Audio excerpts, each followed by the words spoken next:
back to my channel. So ಅಂತೂ ಇಂತೂ ನನಗೂ ಟೈಮ್ ಬಂತು, ಸುಮ್ಮನೆ ಇರ್ಮ ಟೈಮ್ ಬಂತು. ಸೊ ನನಗೆ ಅದನ್ನು ಹಾಕ್ತಾಯಿದ್ದೆ ಅಮೌಂಟ್ಸು ಫೇಸ್ಬುಕ್ಕಲ್ಲಿ ಆಗಿರ್ಬೋದು. ನನಗೆ ಅಡ್ವರ್ಟೈಸ್ಮೆಂಟು ಬಿಟ್ಟಾಗ ನಾನು ಅದನ್ನು ಏನೋ ಗೆಸ್ ಮಾಡಲಿಲ್ಲ. ನನಗೆ 7,000 ಆದಾಗಿಂದನೂ ಬಿಡ್ತಾನೆ ಇದ್ದಾರೆ. ಸೊ ನನಗೆ ಅದೊಂದು ಮಿಸ್ ಮಾಡಿಕೊಂಡೆ. ಇವಾಗ ಅಷ್ಟು ದುಡ್ಡು ಇಟ್ಟಿದ್ದಿದ್ರೆ ಏನಾದರೂ ಮಾಡ್ಬೋದಾಗಿತ್ತಲ್ಲ ಅಂತ ನಾನೇನು ಮಾಡಿದೆ, ಅದರದ್ದು ಗೊತ್ತಾಗಲಿಲ್ಲ ನನಗೆ. ಸುಮ್ಮನೆ ಎದ್ದೋಗ್ಬಿಟ್ಟಿದ್ದೆ. ನಾನು ಅಡ್ವರ್ಟೈಸ್ಮೆಂಟ್ ಬಿಡ್ತಾನೆ ಇದ್ದಾರೆ ಕಂಪ್ನಿಯವರು, ನನಗೆ ಗೊತ್ತಾಗಲಿಲ್ಲ. ಆಮೇಲೆ ನಾನು ಏನು ಮಾಡಿದೆ, ನನಗೆ ಯೂಟ್ಯೂಬೆಲ್ಲ ಕ್ರಿಯೇಟ್ ಮಾಡಿಕೊಂಡು ಫಸ್ಟ್ ಒಂದು ಸಾರಿ ಯೂಟ್ಯೂಬ್ ಓಪನ್ ಮಾಡಿದ್ದೆ. ಓಪನ್ ಮಾಡಿದ್ರೆ ಅದರಲ್ಲಿ ಏನು ಅಷ್ಟೊಂದೇನು ನಾನೇನು ಮಾತಾಡಲಿಲ್ಲ. ಸುಮ್ಮನೆ ಒಂದು ವೀಡಿಯೋಸ್ ಅದು ಹೆಂಗೆ ಎಡಿಟ್ ಮಾಡಬೇಕು ಏನು ಒಂದು ಗೊತ್ತಿಲ್ಲ ನನಗೆ. ಪಾಪ ನನ್ನ ಫ್ರೆಂಡ್ ಯಶು 2 ಗಂಟೆ ರಾತ್ರಿ ಗಂಟ ನನ್ನ ಜೊತೆಲಿದ್ದು ಅವ್ನು ಯಾವ ಥರ ಎಡಿಟ್ ಮಾಡಬೇಕು ಏನು ಅಂತ ಪಾಪ ಫೋನಲ್ಲೇ ಹೇಳ್ಕೊಡ್ತಿದ್ದ. ಮೊನ್ನೆನೂ ಫೋನ್ ಮಾಡಿ ಏನೇ ಆಗ್ತಾ ಇದೆ, ನನಗೆ ಫಸ್ಟು ಸ್ಯಾಲ್ರಿ ಕೊಡಬೇಕು ನೀನು ಅಂತ. ಪಾಪ ಅವನಿಂದಲೇ ಇವತ್ತು ನಾನು ಯೂಟ್ಯೂಬಲ್ಲಿ ಎಡಿಟ್ ಮಾಡೋದು ಕಲಿಬೇಕಂದ್ರೆ, ತಮ್ಮ ಹಾಕೋದು ಕಲಿಬೇಕಂದ್ರೆ, ಮತ್ತು ಇವತ್ತು ಫೇಸ್ಬುಕ್ಕಲ್ಲಿ ಆನ್ ಆಪ್ಷನ್ಸ್ ಏನೇನಿದೆ ಸೆಟ್ಟಿಂಗ್ಸಲ್ಲ ಅದನ್ನೆಲ್ಲ ಆನ್ ಮಾಡ್ಕೋಬೇಕಂದ್ರೆ ಅವನೇ ಕಾರಣ. ಮತ್ತು ನನ್ನ ಕೋಚ್ ಆಗಿರ್ಬೋದು, ಅರವಿಂದ್ ಸರ್ ಆಗಿರ್ಬೋದು, ಅವರು ಸ್ವಲ್ಪ ನನಗೆ ಹೇಳ್ಕೊಟ್ಟಿದ್ದಾರೆ. ಆಮೇಲೆ ನನಗೆ ಫಸ್ಟು ಅಡ್ವರ್ಟೈಸ್ಮೆಂಟ್ ಬರುವಾಗ ಬಿಡುವಾಗ ನನಗೆ ಏನಂದರೆ ಏನೂ ಗೊತ್ತೇ ಇಲ್ಲ ನನಗೆ. ಅದನ್ನೇ ಖುಷಿಗೆ ಎಲ್ಲರಿಗೂ ಹೇಳ್ಕೊಬಂದೆ ನಾನು. ಆಮೇಲೆ ಅಕೌಂಟ್ ಫಸ್ಟು ಒಂದು ಕ್ರಿಯೇಟ್ ಮಾಡ್ಕೊಂಡಿದ್ದೆ. ಅದರಲ್ಲಿ ಒಂದು 50,000 ಫಾಲೋವರ್ಸ್ ಇರ್ತಿದ್ರು. ಇವಾಗ ಒಂದು 60,000 ಆಗ್ತಿದ್ರು. ನಾನು ಅದನ್ನು ಡಿಲೀಟ್ ಮಾಡಿಬಿಟ್ಟೆ. ನನಗೆ ಗೊತ್ತಿಲ್ಲ, ಯಾಕಂದರೆ ಸೋಷಿಯಲ್ ಮೀಡಿಯಾದಿಂದ ಇಷ್ಟೊಂದು ಬೆನಿಫಿಟ್ಸ್ ಇದೆ ನಂಗೆ ಗೊತ್ತೇ ಇಲ್ಲ. ನನಗೆ ಸುಮ್ಮನೆ ಏನೋ ರೀಲ್ಸ್ ಮಾಡಬೇಕಷ್ಟೇ ನನಗೆ. ಆಮೇಲೆ ನನಗೆ ಫೇಸ್ಬುಕ್ಕಲ್ಲಿ ಎಷ್ಟೊಂದು ಪ್ರಮೋಷನ್ ಬಂತು, ಮೂವೀಸ್ ಆಫರ್ಸ್ ಆಗಿರ್ಬೋದು, ಅದೆಲ್ಲ ನನಗೆ ಏನು ತಲೆಗೆ ಹಾಕೊಂಡಿಲ್ಲ. ಇನ್ಸ್ಟಾದಲ್ಲೂ ಬೇಕಾದಷ್ಟು ಆಫರ್ ಬರುತ್ತೆ ನನಗೆ ಇನ್ಸ್ಟಾಗ್ರಾಮಲ್ಲಿ ಪ್ರಮೋಷನ್ ಮಾಡಿ ಅಂತ. ಸೊ ಅದು ಅಷ್ಟೇ ನಾನು ಮಾಡಲಿಲ್ಲ. ಯಾವುದೋ ಒಂದು ಸಣ್ಣ ಪುಟ್ಟ ನನಗೇನಾದರೂ ಹತ್ರ ಇದ್ದರೆ ಆ ಥರದ್ದು ಹೋಗಿ ಮಾಡಿಕೊಡ್ತೀನಿ ಅಷ್ಟೇ. ಆಮೇಲೆ ನನಗೆ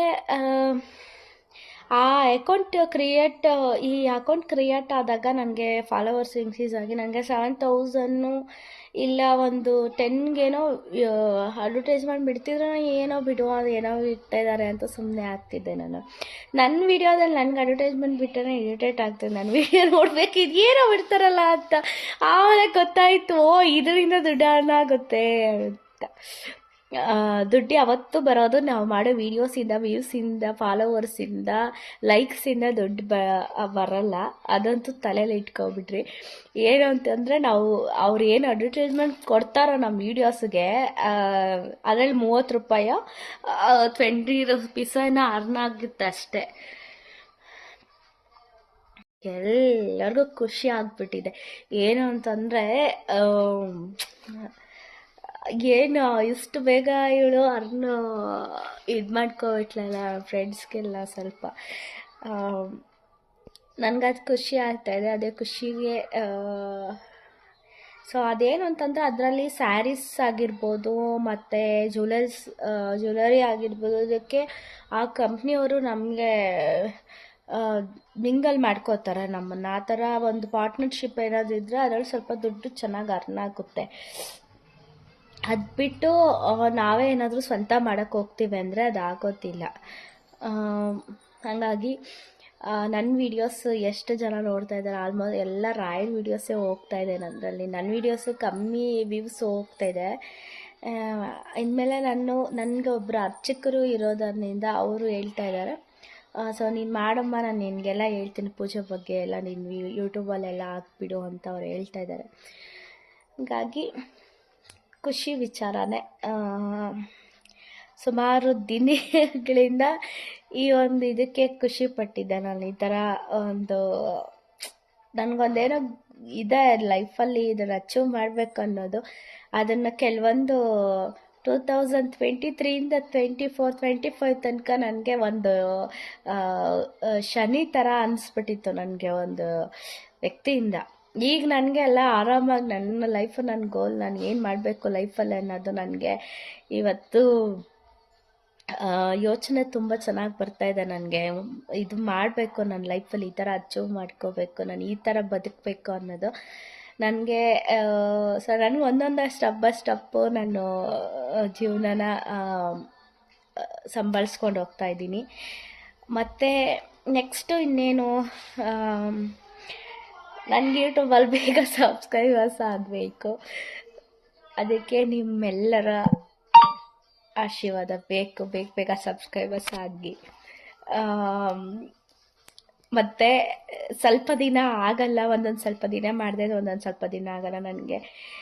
ಇನ್ನು ಏಪ್ರಿಲಿಂದ ಮೂವಿ ಶೂಟಿಂಗ್ಸ್ ಎಲ್ಲ ಸ್ಟಾರ್ಟ್ ಆಗುತ್ತೆ. ಅಷ್ಟರೊಳಗಡೆ ಒಂದು 10 kg ಸಣ್ಣ ಆಗಬೇಕು. ಹಂಗಾಗಿ ನಾನು ಯೂಟ್ಯೂಬ್ ಮಾಡೋಕ್ಕಾಗಲ್ಲ, ಬರೀ ತಿನ್ನೋದೇ ಮಾಡ್ತಾ ಇರ್ತೀನಿ ಯಾವಾಗಲೂ. ಎಲ್ಲ ಕೇಳ್ತಾರೆ, ನಂಗೆ ಯಾವುದು ತಿನ್ನೋದು ಅಂದರೆ ತುಂಬ ಇಷ್ಟ. ಸ್ವೀಟ್ಸ್ ಆಗಿರ್ಬೋದು, ಅದು ನನಗೆ ಅದರಲ್ಲೂ ಜಾಸ್ತಿ ಅಂದರೆ ಬಾಂಬೆ ಸ್ವೀಟ್ಸ್ ಇಷ್ಟಪಡ್ತೀನಿ. ಬಾಂಬೆ ಸ್ವೀಟ್ಸ್ ಅಂದರೆ ಜಾಸ್ತಿ ಇಷ್ಟ ನನಗೆ. ಕೆಲವರೆಲ್ಲ ಅನ್ಕೋತಾರೆ ಯಾವಾಗೋ ಸ್ವೀಟ್ಸ್ ತಿಂತಾಳೆ ಅದಕ್ಕೆ ದಪ್ಪ ಹಂಗೆ ಹಿಂಗೆ ಅಂತ. ನನ್ನ ತಲೆನೇ ಕೆಡಿಸ್ಕೊಳ್ಳಲ್ಲ. ಅದು ಆಲ್ಮೋಸ್ಟ್ ಫಸ್ಟ್ ಇದ್ದಷ್ಟಿಲ್ಲ. ಅಂದರೆ ನನಗೆ ಸ್ವೀಟ್ಸ್ ಅಂದರೆ ಜಾಸ್ತಿ ಇಷ್ಟ. ನನಗೆ ನಮ್ಮಮ್ಮ ಮಾಡೋ ಹೋಳ್ಗೆ ಆಗಿರ್ಬೋದು,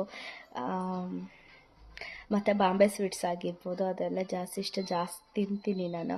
ಅದು ಸ್ವೀಟ್ಸೇ ಜಾಸ್ತಿ, ಎಲ್ಲೋದ್ರೂ ಲೈಕ್ ಮಾಡೋ ಸ್ವೀಟ್ಸೇ. ನಾನು ಈಗೀಗ ಜಾಸ್ತಿ ಆಗಿಬಿಟ್ಟು ಮುಂಚೆ ತಿಂತಾ ಇರಲಿಲ್ಲ, ಈಗೀಗ ಜಾಸ್ತಿ ನನಗೆ ಸ್ವೀಟ್ಸ್ ತಿನ್ನಬೇಕು ಅಂತ ಎಲ್ಲ